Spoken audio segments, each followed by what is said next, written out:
चीन के गुनाहों के खिलाफ इस आक्रोश को प्रधानमंत्री नरेंद्र मोदी ने उस धोखेबाज देश को सबक सिखाने का हथियार बना लिया। भारत का बहुत सारा पैसा चीन जाता था, लेकिन आत्मनिर्भर भारत का संकल्प चीन को एक करारा जवाब साबित हो सकता है।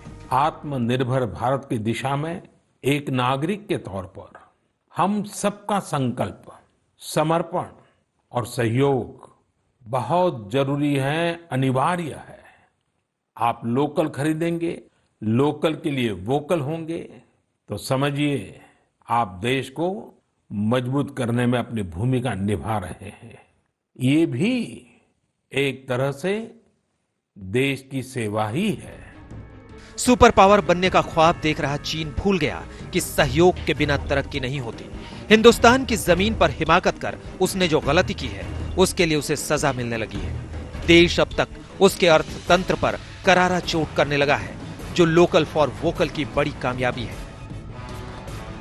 असम से रजनी जी ने लिखा है कि उन्होंने पूर्वी लद्दाख में जो कुछ हुआ वो देखने के बाद एक प्रण लिया है।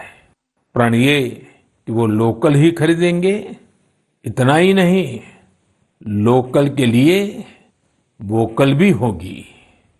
ऐसे संदेश मुझे देश के हर कोने से आ रहे हैं।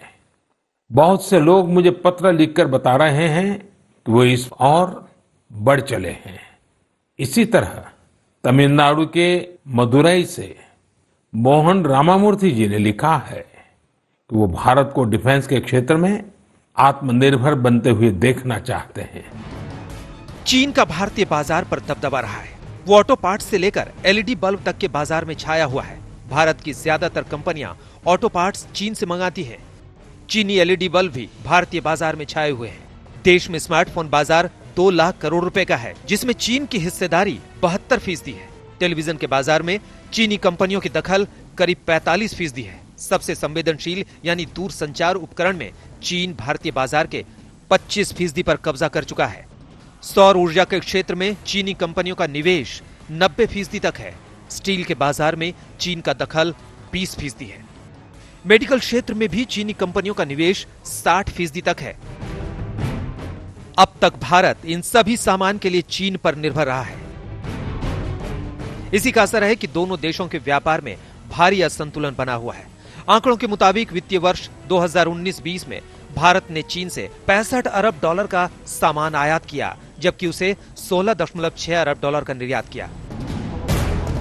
लेकिन देश का मिजाज अब बदलने लगा है। चीनी सामानों के खिलाफ गुस्से की आग दिख रही है और प्रधानमंत्री के लोकल के लिए वोकल का नारा चीनी कारोबार के ताबूत में आखिरी कील साबित हो सकता है।